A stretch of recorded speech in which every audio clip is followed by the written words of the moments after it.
नाज़रीन अस्सलाम वालेकुम वरहमतुल्लाहि वबरकातुहू। गज़ा को 6 रोज़ से पानी की एक बूंद भी नहीं मिली। अक़वाम मुत्तहिदा की वार्निंग।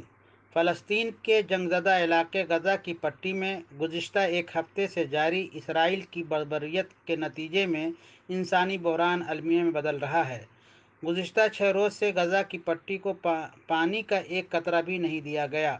दूसरी तरफ अक़वाम मुत्तहिदा ने गज़ा की पट्टी की अबतर होती इंसानी सूरत हाल पर मुतहारिफ फ़रीक़ैन को संगीन नताइज से खबरदार किया है। अक़वाम मुत्तहिदा के सेक्रेटरी जनरल के सरकारी तर्जुमान स्टेफ़न दुजेरिक ने कहा कि ज़ोर देकर कहा है कि गज़ा की पट्टी को गुज़िश्ता 6 दिनों के दौरान पानी का एक कतरा भी नहीं नसीब हुआ है। पानी का ज़ख़ीरा ख़त्म हो रहा है। UN ओहदेदार ने जुमा को एक ब्रीफिंग के दौरान कहा कि मैंने हाल ही में फ़लस्तीनी पनाहगज़ीन के रिलीफ एंड वर्कर्स एजेंसी ओनोरा के अपने साथी से फ़ोन पर बात की। उन्होंने बताया कि 6 दिनों से पानी की एक बूंद तक नहीं मिली है। पानी समेत ज़रूरी अशिया का ज़ख़ीरा ख़त्म हो गया है। उन्होंने मज़ीद कहा कि सेक्रेटरी जनरल इस वक्त गज़ा की पट्टी में इंसानी इमदाद के दाखिले के लिए इसराइली हुक्काम से इजाज़त हासिल करने पर तवज्जो मरकूज़ किए हुए हैं। UN कह रहा है कि हम मदद करने की भरपूर कोशिश कर रहे हैं।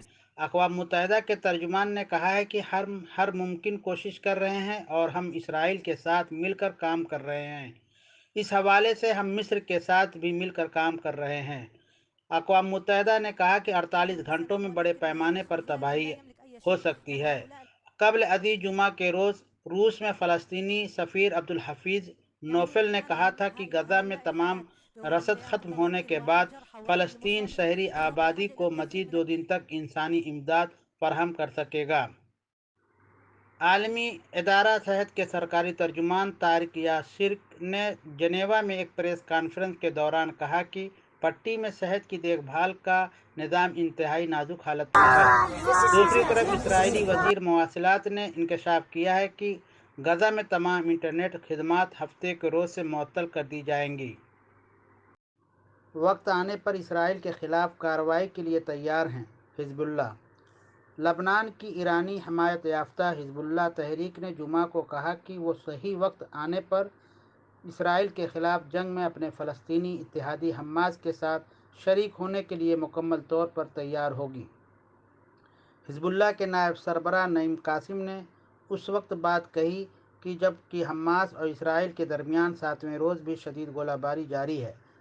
हफ्ते के रोज़ हमास के सैकड़ों मुसल्लह अफराद ने गज़ा से इसराइल में सरहद पार एल्गार कर दी और 1300 से ज़ायद अफराद को हलाक कर दिया, जिनमें ज़्यादातर आम शहरी थे। फ़लस्तीनी वज़ारत सेहत के मुताबिक इसराइल ने जवाबी कार्रवाई करते हुए गज़ा की पट्टी में हमास के ठिकानों पर बमबारी की है, जिसमें कम अज़ कम 1900 अफराद हलाक हुए हैं, जिनमें ज़्यादातर आम शहरी और 600 से ज़ायद बच्चे भी शामिल हैं। कासिम ने बैरूत के जनूबी मज़ाफ़ात में फ़लस्तीनी हामी रैली से खिताब करते हुए कहा कि हम बहशत हिज़्बुल्लाह तसादुम में हिस्सा ले रहे हैं और अपने नज़रिए और मंसूबे के तहत हिस्सा लेते रहेंगे। उन्होंने कहा, हम मुकम्मल तौर पर तैयार हैं और जब कार्रवाई का वक्त आएगा तो हम अंजाम देंगे। हिज़्बुल्लाह के नायब अफसर, जिनके तबसरे इत्तफ़ाक़न ईरान के वज़ीर ख़ारजा के बैरूत के दौरे पर मौके पर सामने आए हैं, हिज़्बुल्लाह के इसराइली हमास जंग से दूर रहने के मुतालबे को मुस्तरद कर दिया। उन्होंने मज़ीद कहा कि बड़े ममालिक, अरब ममालिक और अक़वाम मुत्तहिदा के सफ़रा की तरफ से बराह रास्त और बिलवास्ता हमसे जंग में मुदाखलत न करने को कहा गया है, लेकिन उससे हम पर कोई असर नहीं होगा। और मज़ीद कहा कि हिज़्बुल्लाह अपने फ़राइज़ से वाकिफ़ है।